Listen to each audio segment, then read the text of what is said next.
Okay, so hi everyone. Today we will be beginning with another chapter, that is relationship between plants and animals. All right. This is also an important chapter which will show how, the relationship between the plants and the animals. What all do we get from them? How are they dependent on each other? Everything. Okay, so let's start. The relationship between plants and animals is crucial for the survival and well-being of both. Okay, plants and animals have evolved to depend on each other in various ways. In this lesson, we will explore different aspects for this relationship and understand how plants and animals interact and benefit from each other. Okay, we will also discuss specific examples and their significance. So we will see why they are crucial for our survival and for each other's. How are they dependent on each other in various ways? So let's start. Production of honey and wax. So this is the first application we see of relationship between plants and animals. Honeybees. The bees play a vital role in the production of honey and wax. We all know bees. These are the bees. They produce honey and wax.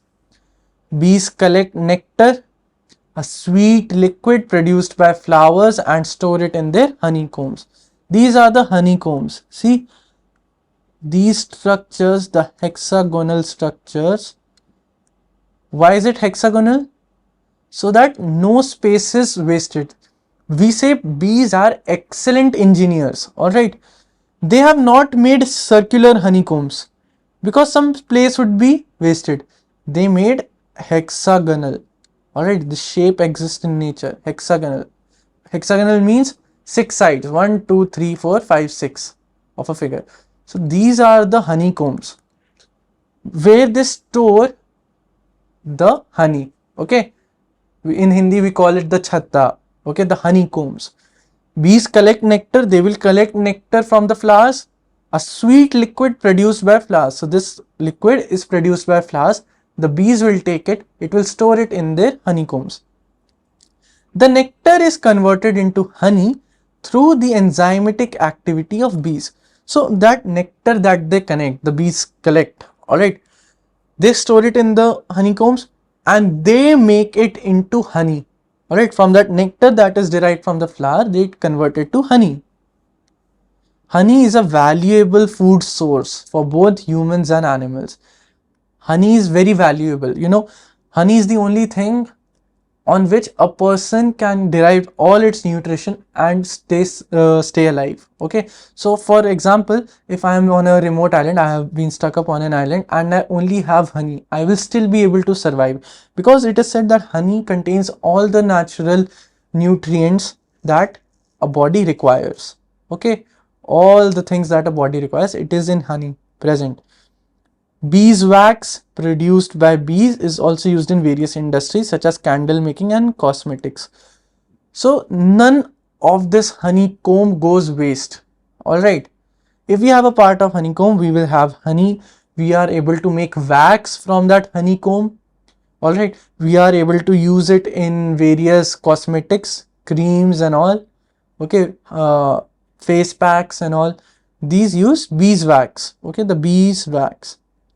For example, they collect nectar from the flowers like clovers, sunflowers and lavender and convert it into honey. So these are some flowers which give a lot of nectar. Sunflowers, lavender, okay, lavender and clover. This process not only benefits bees by providing them with food, but also benefits humans as honey is a nutritious and delicious natural sweetener. Honey also has medicinal properties. Okay, so I don't know, but in my childhood, when I used to have a sore throat, I used to have a lot of cough, I used to have tonsils, my mom would make a mixture of honey and ginger. Okay, so honey and ginger, it acts as a soother for the throat. Alright, and my cough would vanish. Right, honey is also very useful in Ayurveda. Okay, it has a lot of medicinal properties, it has healing properties. Honey is very important, and it is a natural marvel made by honeybees. Okay. Now we come to another important topic, that is production of silk. Okay. Now silk is also made from worms. All right. The silk larvae. Okay. Silk worms. Silk is a natural fiber, means it occurs in nature, produced by silkworms, of course, the larval stage of silk moths. So, what is the stage of a larvae, a moth, alright, a butterfly? Okay, egg, egg to pupa, pupa to larvae, larvae to another, larvae to pupa, pupa to another moth or a butterfly.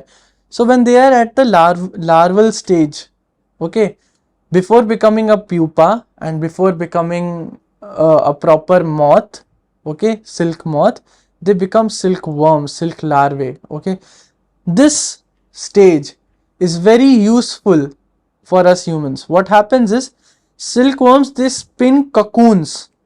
All right, we've seen cocoons. They make this structure. I will show you a picture as well.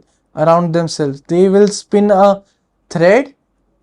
Okay, they will produce something and will make a cocoon like this. Okay, now these cocoons are made of silk fibers. This is what is made of, silk fiber, to protect themselves during the pupal stage. Now, for going into the pupal stage, all butterflies, all moths, they go from larva to a pupal stage. They make a cocoon, all right, to protect themselves during this stage, because after this they will straight away become a butterfly or a moth.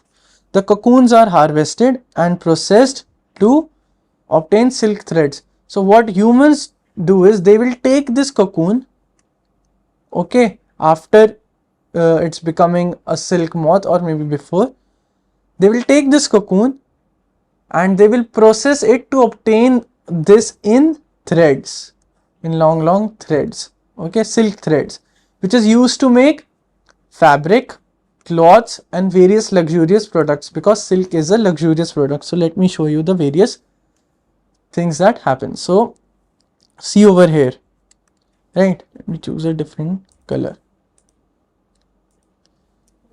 Over here I have a lot of silkworms feeding on what they feed on mulberry leaves. Okay, so what they do is, they will make a cocoon like this. See their cocoons, it is white in color. This is cocoons. What humans will do is, we will boil it in water and this will come out like this. See over here, these long threads, these are long threads. Over here again, these are cocoons. We make threads from these. This is then spun into a fabric over here, given coloring, and we get a silk cloth. See over here, silk cloth. This is silk.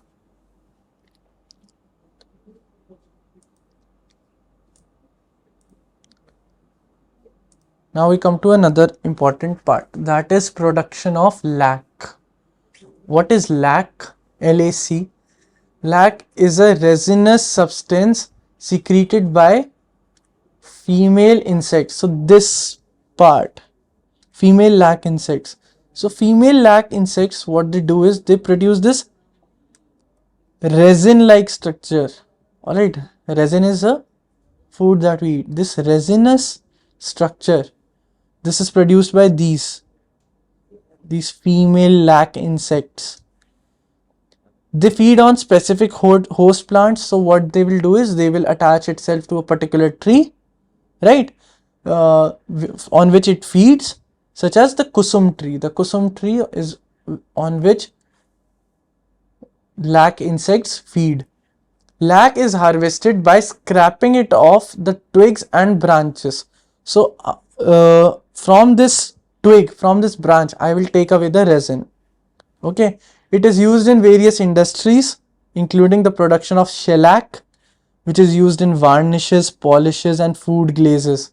All right, so this is used in a lot of places, all right, which is varnishes, in polishing, food glazes. The lac insect, a small insect, you see this red one, secretes lac resin while feeding on the kusum tree. So while it is eating, it is also secreting this particular substance, a resinous substance, like a resin, resinous. Okay, so whenever you see this word, that would be lac, L-A-C. The resin hardens and forms a protective covering. So this has formed a brownish protective covering. This resinous material is collected, processed, and used in various applications, which I told you, varnishes, polishing, and food glazes.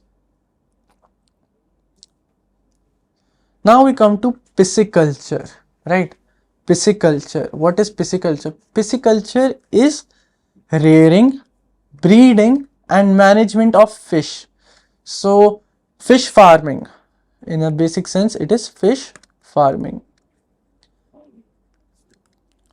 I raise the fish, I manage the fish, I also breed the fish. Okay. Fish farming is practiced in ponds, tanks, and other water bodies. Right? It is practiced in ponds, tanks, and other water bodies. See over here. We have divided this huge lake or pond into various parts where we have a lot of fish. Right? Various fish species are bred for commercial purposes such as food and ornamental fish. So I can use the fish for food, I can use the fish for various other things, the skin of fish, ornamental fish. Okay, basically it is reared for food. I can also send it to aquariums. All right, serve it as bait for other fish. I can transport that fish, I can export that fish, right? So it has a lot of applications. Pisciculture contributes to the economy and provides a sustainable source of protein. Seafood contains a good amount of protein, right? White meat, it contains good amount of protein. This is a protein conscious world. Everyone wants protein to grow. Alright, humans know what is the importance of protein. They want fish, they want seafood. That is due to pisciculture. It is in high demand, contributes to the economy. India has a big coastline, right? India has a big coastline. So India goes like this into the ocean. So we have Indian Ocean, we have the Bay of Bengal, we have Arabian Sea, and at the very end I have Indian Ocean. So it is covered by good amount of sea. We have a lot of pisciculture, we have a lot of fish catching, right? Fish farmers create fish ponds where they rear fish like catfish, tilapia, or carp. These type of fishes are reared. What do I mean they are reared? They are raised. Okay. These fish are fed on a balanced diet. We feed them and are carefully managed to ensure their growth and reproduction. So the water temperature, so the feeding, alright, the spacing, all is managed so that they reproduce. We get more and more fish. Pisciculture not only provides a source of income for farmers, but also helps meet the increasing demand for fish in the market. So it does not only help the farmers, but it also helps the buyers, right? Now I have production of milk. Okay, milk comes from cows, mammals. Alright, mammals produce milk. Cow is also a mammal. It gives birth to a live young one. It is a viviparous animal. Milk is produced by mammals, including cows, goats, and buffaloes. Alright, all these produce milk. Mammary glands in female mammals secrete milk to nourish their young. So this is a mammary gland which is present in cows. Okay, you see over here a machine is attached. Mammary glands are in mammals, the female mammals. Okay, they secrete the milk to nourish their young. It will produce a milk once it is pregnant. It will start producing more and more milk to feed the young ones. Humans have domesticated animals like cows for milk production. Now, humans have also made use of this milk that they produce, okay, for themselves. All right, we have domesticated animals. We will raise those animals and we will also drink their milk. All right, because they produce a good amount of milk, we can also drink it. Milk is a rich source of essential nutrients. Milk has a lot of essential nutrients, right? Milk has a rich source of essential nutrients and is consumed worldwide. Worldwide, there is a huge production of milk. However, India has millions of tons of milk produced annually. All right. So, India is the largest producer of milk. Milk has protein, milk has a lot of calcium, milk has a lot of nutrients. Cows are commonly used for milk production. The most amount of milk that is used is cow milk, right? They graze on grass and are milked regularly to obtain fresh milk. So they will eat the grass, they will produce more milk, and we will take that milk. This milk is then processed, pasteurized, and consumed by humans as a nutritional beverage. Pasteurized means heated and pressure at a high temperature, okay, so as to kill any bacteria present inside it. We send it to factories to process it, to kill any germs, any microorganisms, to be before consumed by humans. All right, we also use this milk to make a lot of dairy products like cheese, yogurt, butter, desi ghee. All of these things are produced from milk. Okay,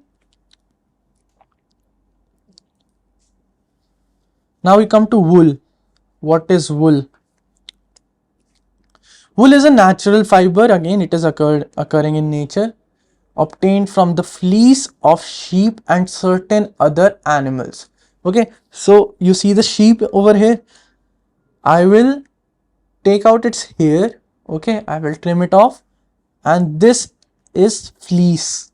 All right, fleece, which is later made into wool.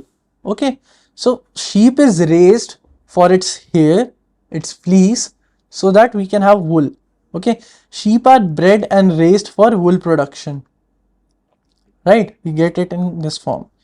Wool is used to make warm clothing, blankets, and other textile products. So wool is used for blankets, for making sweaters, for making jackets, for making shawls, whatnot, right? Textile products. Example, sheep are reared in various parts of the world for their wool.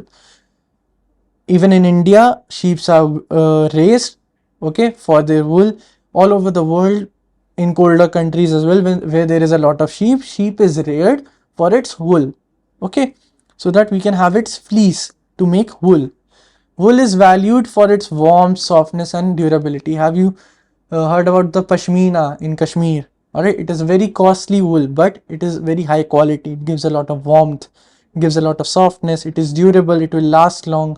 Okay, so that is pashmina, that is the wool, that is the capability of wool. This will be later spun, all right, into threads to make this wool. Wool will be used to make fabric, to make cloth, to make clothing, right? Some other uses of animals. Apart from direct production of useful substances, animals have several other uses. That is transportation. Okay, transportation. Animals like horses, camels, elephants have historically been used for transportation purposes. Since ancient times, buffaloes, horse carts, cows, camels, elephants, these all have been used for transport, to go from one place to another. Humans have been able to use them for transport. Agriculture. Animals like bullocks, horses have been used in farming for plowing fields, pulling carts. So to make the soil ready, I will require that to make the soil ready, I will require these animals like horses, bullocks, and all. Companionship and assistance. Animals such as dogs, cats, and guide dogs provide companionship and assist humans in various tasks. So like a pet dog, a trained dog, an army dog, a police dog, okay, these are guide dogs, right? We can train dogs to make companions, to have assistance, to use their amazing sense of smell for our benefit. We can use them for research and study. Animals have been used in scientific research and experiments to understand biological processes and develop medical treatments. Okay, a lot of animals have been used for medical treatments, for biological processes. They help us in research. Okay, so in conclusion, the relationship between plants and animals is an interconnected and mutually beneficial. Plants provide essential resources like nectar, leaves, host plants for our insects, and animals contribute to human needs through the production of honey, silk, milk, wool, and other substances. So the animals derive nutrition from plants. We derive a lot of useful resources from animals. Animals also give back to plants. This is how it goes. Okay, so I hope you liked this lecture. Thank you.